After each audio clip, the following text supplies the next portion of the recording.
अमीर ननद की गरीब भाभी। रीना एक मध्यम परिवार की लड़की थी, लेकिन उसकी भाभी शिवानी एक बड़े घर की बेटी। शिवानी की शादी अभिषेक से लव मैरिज थी। अरे भाभी, ये कितना अच्छा सूट पहना है आपने। काश ऐसा मैं भी पहन पाती।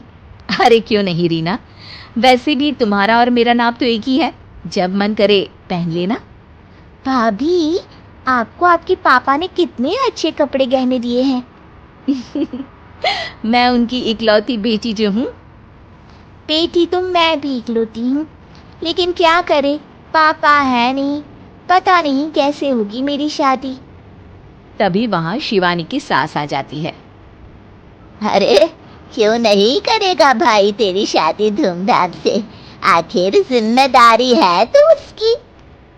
और वो दिन भी आ जाता है जब रीना की शादी तय हो जाती है। अभिषेक, क्या हुआ? आप इतने परेशान तो कभी नहीं दिखे, कोई बात है तो बताइए मुझे। अरे शिवानी, वैसे तो शादी का सारा इंतज़ाम हो गया है, लेकिन गहनों का रेट तो आसमान छू रहा है। कैसे क्या करूं, कुछ समझ में ही नहीं आ रहा। थोड़ी देर में शिवानी अपने पूरे गहने अभिषेक के सामने रख देती है। ये लीजिए, गहनों का इंतजाम भी हो गया। अरे नहीं नहीं शिवानी, मैं ये गहने किसी हालत में भी नहीं ले सकता। ये तुम्हारे पिता ने तुम्हें दिया था, और तुम हो कि। तभी वहां सास आ जाती है। अरे तो क्या हुआ, इसकी तो हो गई ना शादी, अब किसे दिखाने हैं इसने गहने। सास गहनों का डिब्बा शिवानी के हाथ से लेकर वहां से चली जाती है। रीना की शादी धूमधाम से होती है और अब वो बड़े घर की बहू बन जाती है। वहीं रीना की शादी के बाद शिवानी और अभिषेक उसकी शादी के कर्जों से डूब जाते हैं। मैं सोच रही हूँ नौकरी करनी शुरू कर दूँ, वैसे भी पढ़ी लिखी हूँ, आपकी थोड़ी मदद भी हो जाएगी। वैसे शिवानी, कुछ दिन कर लो तो अच्छा ही होगा, क्योंकि ज़रूरत भी है। अब शिवानी भी नौकरी करने लगती है और घर खर्चे में अभिषेक का हाथ बटाती है। एक दिन शिवानी, रीना का फोन आया था, कह रही थी कि आने वाले त्योहार में उसके ससुराल जाना है। ठीक है माँ। अरे ठीक तो है, लेकिन एक काम कर लेना, उसके सास ससुर से लेकर पूरे खानदान के कपड़े मिठाइयाँ सब ले आना, और हो सके तो रीना के लिए छोटे से कान में पहनने के बूंदे भी। और क्या है ना, शादी में उसे सारी बड़ी बड़ी कान की ज्वेलरी दी थी, घर में पहनने के लिए तो उसके पास कुछ भी नहीं है। शिवानी सोच में पड़ जाती है कि वो क्या करे, क्योंकि कर्जों और घर के खर्चों के बाद तो पैसे बचते ही नहीं थे। शिवानी फिर अपने पिता को फोन करती है और उनसे पैसे मांगती है। देखो शिवानी, मैंने तुम्हें शादी के वक्त ही मना किया था कि ऐसे घर में शादी करनी ही नहीं चाहिए। अरे अभिषेक को शर्म आनी चाहिए जो ससुराल से पैसे मंगवा रहा है।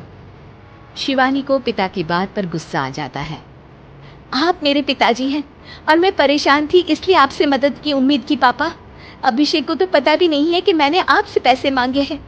शिवानी सोचती है कि वो अभिषेक से बात करे, लेकिन फिर उसे लगता है कि वो टेंशन ले लेगा।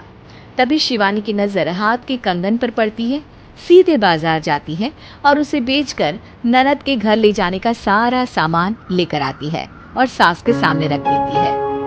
हाँ, ठीक है, लेकिन फल थोड़े और अच्छी क्वालिटी के होने चाहिए थे। शिवानी कुछ नहीं कहती, वहां से चली जाती है। एक दिन शिवानी, रीना का फोन आया था, बहुत रो रही थी। क्यों माँ, क्या हुआ? सब ठीक तो है ना उसके ससुराल में? अरे तूने तो उसकी नाक ही कटवा दी। अब मैंने क्या कर दिया माँ? कह रही थी कि बड़े घर की बहू है भाभी, जो कपड़े दिए वो ब्रांडेड भी नहीं थे। तू तो जानती है ना उन लोगों का पहनावा कितना अच्छा है। तू तो मेरी बेटी का भला कभी सोचती नहीं।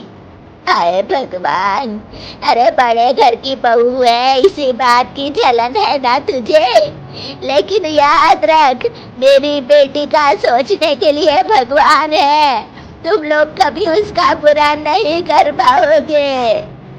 अब शिवानी के मन में सवाल था कि क्या ईश्वर सिर्फ रीना के साथ है, उसके साथ नहीं।